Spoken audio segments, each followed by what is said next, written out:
Hey guys, thank you so much for watching. We're with Sim here. Hope you guys are having a great day so far. And in today's video, we got lots of things to talk about. First of all, we haven't seen any active weather for the past few days, and that is gonna continue for today's. But as we get into tomorrow, that's where severe weather does return. So definitely something to keep an eye on while it's here. And if you guys do really like my channel, thank you guys very much for subscribing. I mean, I really appreciate it, and I even created a short about that. Thank you guys very much for doing that. And you guys can even stick around with me if you guys want to, but you don't have to if you don't want. But yeah, we're gonna start talking about the severe weather threats. First of all, for today, nothing really active, just a few general risks. It looks like we got one for portions of Missouri getting into portions of Illinois, Iowa, even Nebraska, and then even Kansas. We even got another one down here. Well, we got another one for the western United States, and then we got another one up here. So, a few general risks. No marginal risk is expected for today, but something to keep an eye on just in case. So, yeah, but as we look at the next severe weather threat, as you do see, we do have two marginal risks of severe weather. We got one up here for Lincoln, Nebraska, Omaha, even getting into portion of Missouri and Iowa. So yeah, pretty big marginal risk down here. We even got one for western Florida too as well, including Tampa, which is a pretty big popular city, so definitely something to still keep an eye on. Tornado threat, we do have a 2% chance of a tornado on the coast of Florida. This is definitely going to be a big deal, so definitely something Florida wouldn't usually see very much, especially what I have learned about Florida. Florida doesn't usually see tornadoes very often, so I mean, we got it there, so make sure you guys are being aware. If you do live in Florida, an isolated tornado can't be rolled out. Not even a brief tornado can be rolled out either. Wind threat, we do have both a wind threat for both marginal risks. Hail threat, just a hail threat for this marginal risk up here. So Florida's gonna have to watch for a few tornadoes as we get into tomorrow, while up here is gonna watch for some damaging winds and some large hail too as well. So yeah, definitely something to keep an eye on, even though the risk is small. So yeah, but as we look at the next risk of severe weather, we do have a slight risk of severe weather issued for just about the same areas that I just showed you a little bit ago, and that include Lincoln, Omaha, getting down into Kansas, and then we even got a marginal risk down here too as well for Central Florida. So yeah, it doesn't show the hazard yet, but definitely a 5% chance down here, while a 15% chance up here. So yeah, still something to keep an eye on. So I wouldn't completely roll out an enhanced risk, but I don't think that's gonna be happen. I don't think that's gonna happen though. So yeah. Excessive rainfall. Look, on day one, we do have a slight risk for flash flooding across southern Texas, the very southern part of Texas, including Brownsville. As I zoom in there, Brownsville is actually really close to Mexico. So yeah, I mean, we got a small slight risk down here for very southern Texas or extreme southern Texas. So yeah, definitely something to keep an eye on if you do live in this area, including Brownsville. But we even got that marginal risk around it, and it doesn't look like there's anything else either than just that. Day two outlook. This is where it gets concerning for Florida, where we do have a slight risk for flash flooding tomorrow across the panhandle of Florida. So still something to keep an eye on. And that other slight risk I showed you, which was day one, this is going to be for today. Well, this one's going to be for tomorrow. I'm going to go down here to check. Yeah, this is going to be for tomorrow and into Thursday. We even got a marginal risk up here But as we get into day 3, that's where it gets more concerning. And then day 4, it shifts over, and then day 5, it shifts over. I wouldn't be surprised if, let's see, this is for Friday into Saturday.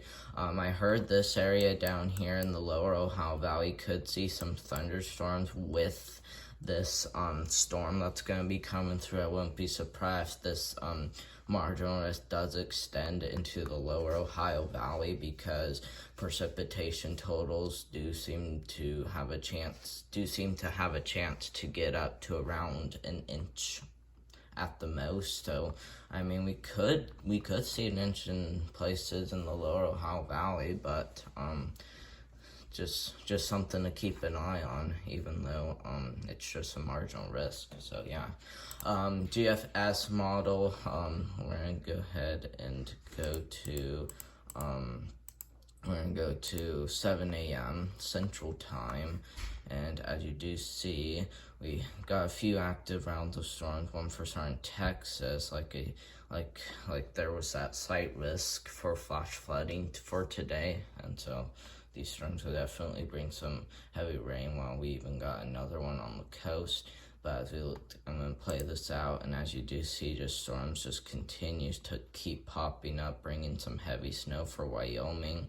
And then we got that line of storms going through the lower Ohio Valley and into the northeast, which can definitely bring some active rainfall, even some weather too as well. And we just continue to keep seeing snowfall. And I'm just gonna say, and that whole thing that just played out, that was from 7 a.m.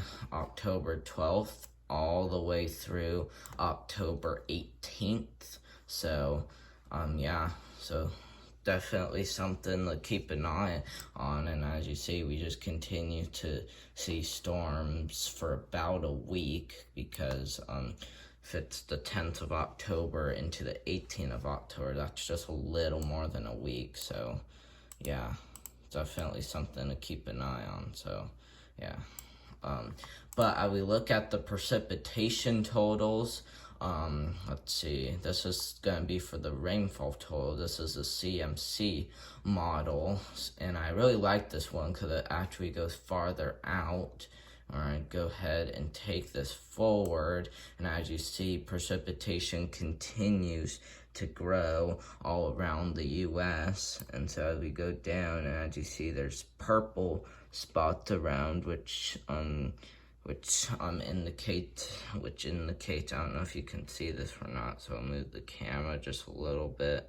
There you go. You might be able to see them now. Okay.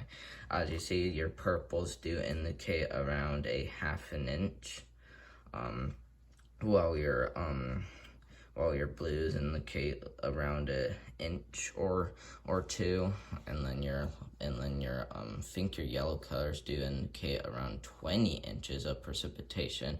And this is from today into October 19th, which is a week and 2 days. And as you see, you can see all the precipitation totals. So yeah, I mean, definitely something to still keep an eye on, but your very light green color indicates around 0.01 of an inch. So yeah, definitely something to still keep an eye on. I mean, we could be seeing some higher rainfall totals in the lower Ohio Valley, just because the storm will at least bring some scattered showers and even some thunderstorms to that area. So definitely still something to keep an eye on. But if we look at the total snowfall, I actually kind of like how I was able to find something that would tell me the total snowfall. We're going to keep taking this forward. Let's see, as you see, this is all the snowfall totals. I know you can't see all of it, so I do apologize, but I would keep taking this forward. So this is going to be anywhere from now to October 19th, 7 p.m. And as you do see, we continue to see lots of snowfall. It looks like this area right here that has the 11th on it, I don't know if you can see it very well, but this indicates about 11 inches of snowfall, especially for the Wyoming area, while we are seeing some well, we are seeing some higher amounts of snowfall, and I do want to let you guys know that I will be making my camera screens better and easier to see, so I will be using OBS. I will be using OBS, I'm pretty sure, to start making my live streams and stuff like that, just because they will look a lot better. If I use something like that, it will even be able to fill my screen. So I mean, using OBS is definitely a really good app you can get. I heard it's really popular, so that's what I'm gonna start using as I get a little bit older, so my screens will start being better too and easier to see and understand. So I know it kind of looks like that, but that's because I'm just filming my screen with a phone. So I mean, you guys can at least understand some things, which is good. But so that way this video doesn't get any longer. We are seeing some other amounts of 11 inches of snow up here. We are even seeing some areas and lots of areas of around 4 inches too as well. But I will look at the temperatures, as you do see, and this is about now. We're going to take this forward, and as you see, we do have a warm front. We do have a warm front coming in to the United States, bringing temperatures, wow, up into the 90s. Gosh, that's a lot.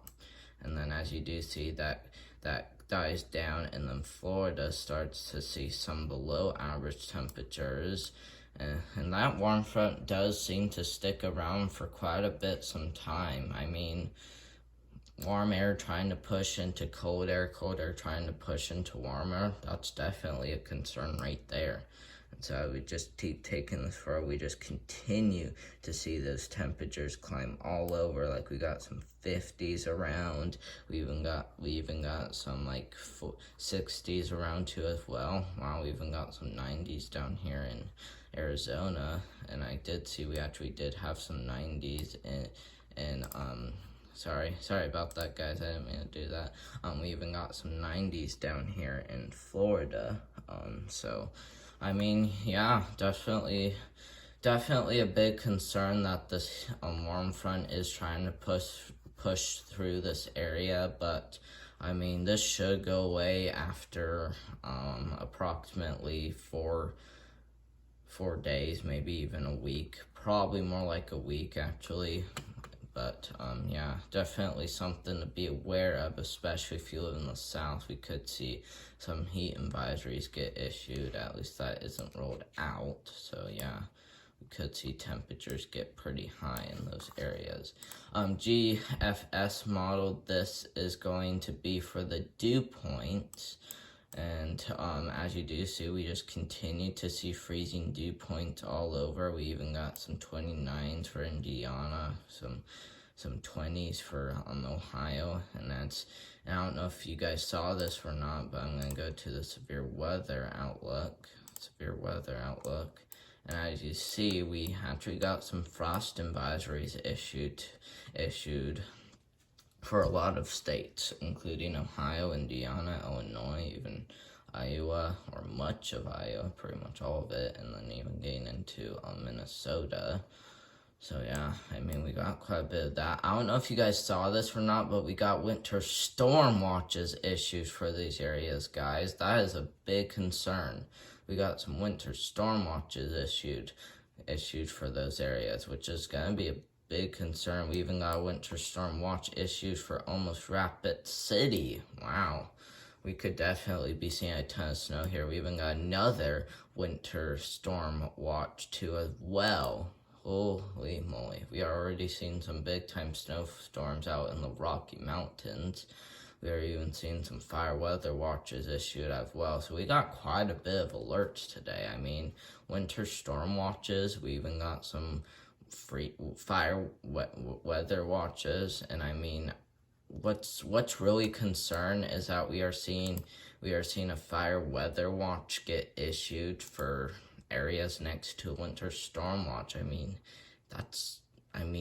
I don't think that would usually happen, because I mean, how would a fire be able to start in freezing temperatures? Because I mean, as I looked at it, temperatures literally get into the 30s over here. So I mean, definitely something you wouldn't usually see. But before this video gets too long, we'll go ahead and take a look at the tropics. We do have a 80% chance of development in the next 7 days, 70% chance in the next 48 hours. We are even seeing some developing in the Gulf of Mexico. Now if we get to the Eastern Pacific, we are seeing Max as a tropical cyclone. He is starting to die down, so yeah, it's definitely something not to watch. At least you don't have to watch Mask anymore, but this one is even more concerning because if you look, we've already seen it turn into a hurricane, and then it's going to really impact Mexico. So I'll go ahead and show you guys that. We're going to go to the hurricane, and as you see, this is going to be a Category 2 hurricane, guys. That is a big hurricane, especially for Mexico. I think anywhere from a Category 2 to even 3 hurricane definitely can result in big time damage. So something to keep an eye on if you live in Mexico, but it's probably mostly the Americans who follow my channel. So yeah. But thank you guys very much for watching my YouTube channel. Hope you guys did like this video. I also did hope you guys really liked these models that I showed you. As you see, this is the CMC model. This is from the HRR model, or Tropical Tidbits. So these are great models, okay? You can find snowfall, you can find radars, you can find even snowfall totals too as well. You can even find temperatures, you can even find dew points, you can find all kinds of stuff with these models. So if you guys want to find that out, that's definitely a great thing to do. So thank you guys very much for watching. Thank you guys very much for subscribing, and I will do one tomorrow.